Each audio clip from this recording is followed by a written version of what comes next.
going on, people? So this is my '04 Chevy Silverado 1500 4x4. Wait, Dad. What? Cut! This is supposed to be a kayak video. Well, what script did you give me? I gave you the kayak script. You know what? I can't work under these conditions. I want coffee. I want some sushi. You already had donuts. Oh yeah, that's right. Okay, well, we're here to talk about my Native Watercraft Titan 13.5 Propel.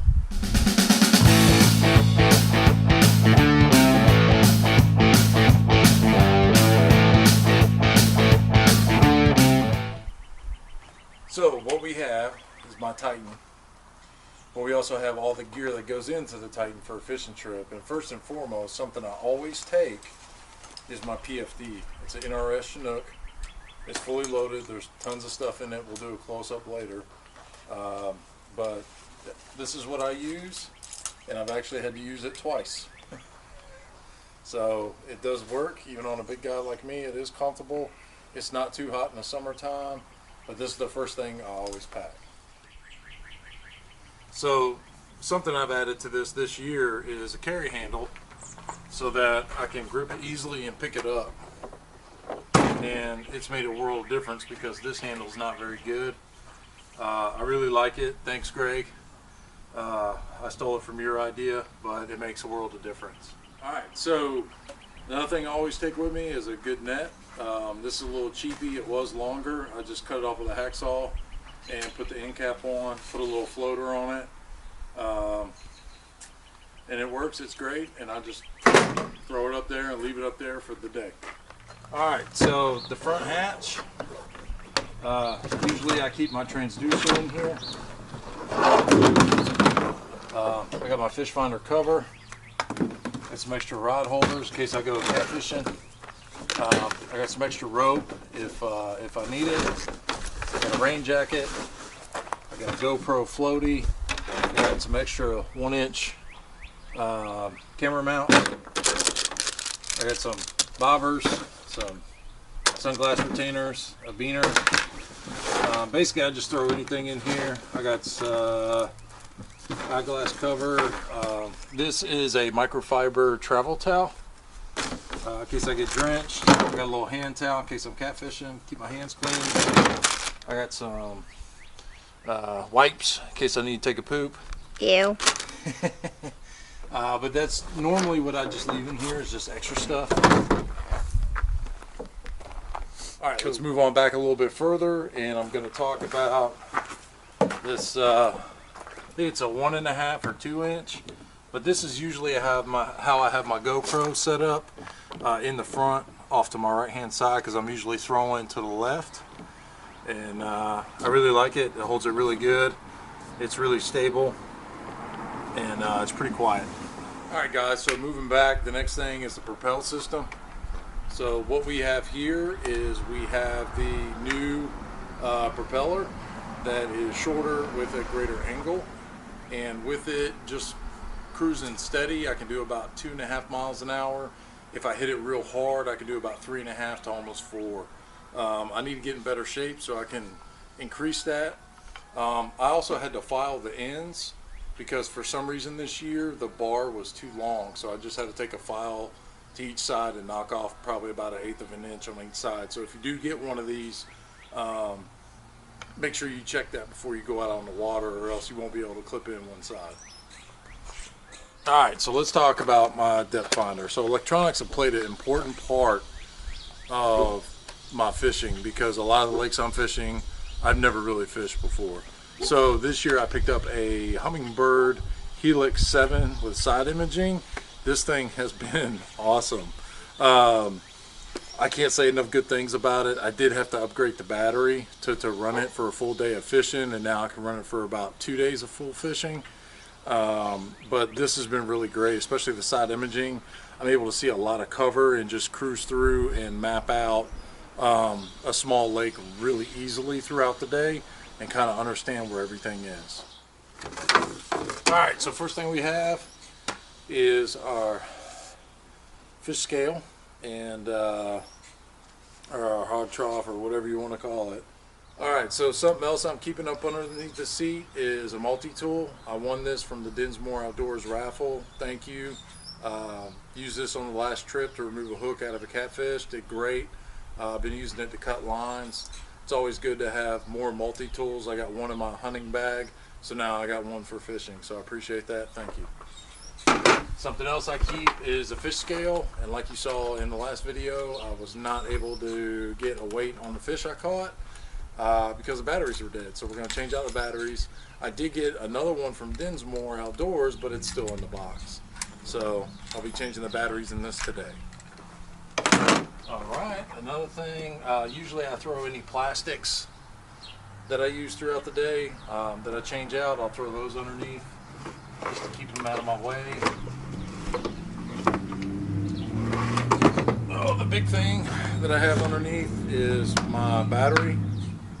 And then I just bought a big Tupperware container, drilled a little hole in it for the quick connect, but this is the battery I use for my fish finder. And it's a 12 volt, 20 amp hour, 20 hour expert power battery. And it's been holding up to that 7-inch fish finder. Pretty soon I'm thinking about putting some lights on the inside of the kayak for night fishing. And I'll also rig up a panel on this to be able to hook up different things, be able to turn them on and off. Alright, so something else I have in my kayak is fish grips. And from Dinsmore I did win some glow-in-the-dark ones. I'll probably forward these on to a friend or leave them as a loaner, but I'm going to start using those glow-in-the-dark ones.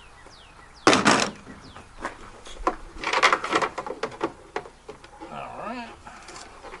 Then what also I have is just a little hand clamp with some 550. If I can put this on a branch or around a tree to hold me in a place, I'll use that. What else I got underneath here? There's the case. That. Got some extra 550 cord in case I do need to tie off longer, or my stringer breaks if I'm keeping fish that day. I always just keep some 550 with me. I did mod the seat. I wrapped it in tape. It is quieter than what it was. It doesn't make as much noise as it did. It still makes some in the back, so I'll probably need to retape some of that. But as far as the seat goes, it doesn't make a lot of noise anymore. And that's everything I keep in the seat. I will put snacks, and if I have live bait like crickets, usually I'll put those up under the seat so I can just reach and grab them. But that's generally what I keep underneath.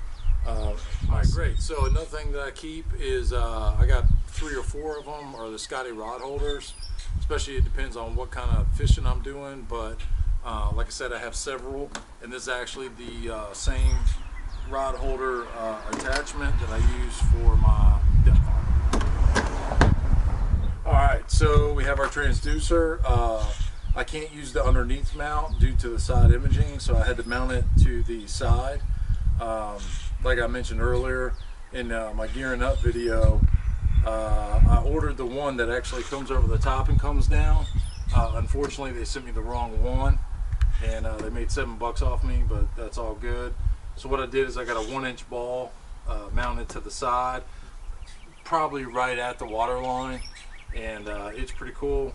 I just keep it a little taut so that I can move it down or up. And then it drops down, but it's been working great. Even when it gets caught up on something, if you don't clamp it down all the way, it'll actually move instead of, you know, possibly breaking your transducer. So that's something else I do. But it works great. It's been great. I've noticed a little difference in my drag while I'm pedaling, but other than that, it's all good. Usually when I have a lake mapped out, I'll just put this down when I get close to the spot, especially if I have a long way to go. But if I'm mapping out a lake and I want to see everything, I'll take it a little slower and have this drop down. Alright, so I always carry a stringer just in case I catch like a nice catfish or some crappie. And what I did was I took a piece of PVC and I drilled 3 holes in it, and you run one through it, and then when you get a fish you put it through the middle hole and then you run it through the second hole and make it like a little lock. I usually keep a spare lock as well. This has been really good for stringing up fish really quick and being able to add them rather than having to re-tie it off to the kayak and so on and so forth. So these little fish locks, you just make them out of PVC, 3 holes, and you're good to go. Alright, so next we're going to talk about the Boondocks landing gear. I am going to move this landing gear up behind the seat. It also lets me know where it needs to be, and it'll let me move my tackle and my rods up closer. This has been really good. One thing I've noticed is that if you keep the set weld on the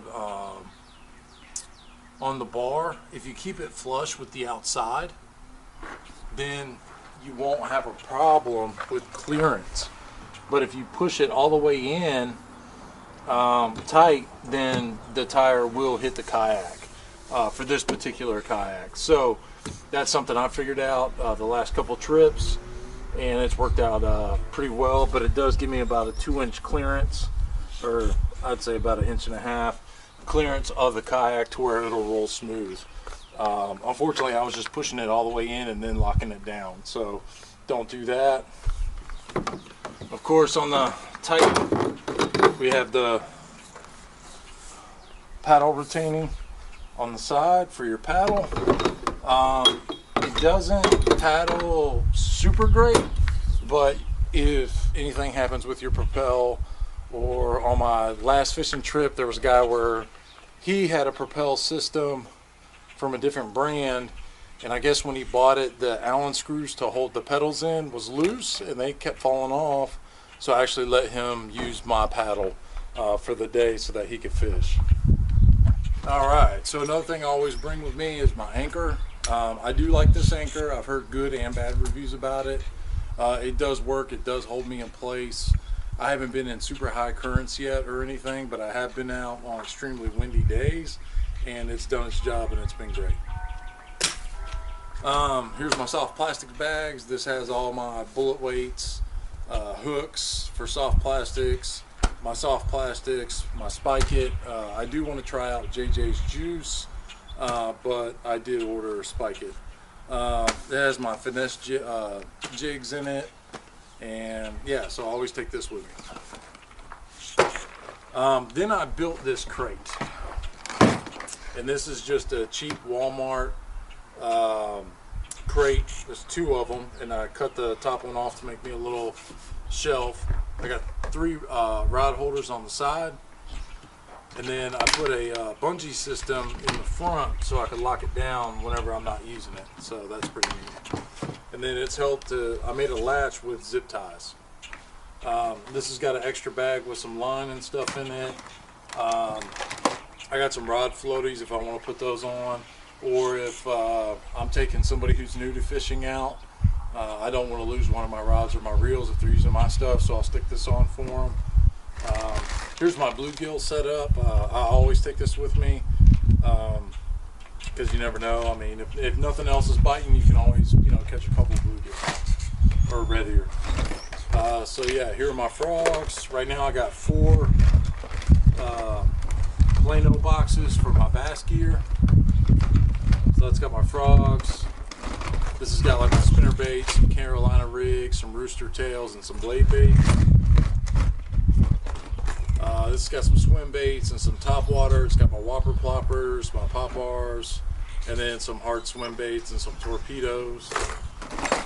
And then this is basically just all my cranks and jerk baits. So it holds everything nice. It puts right behind me.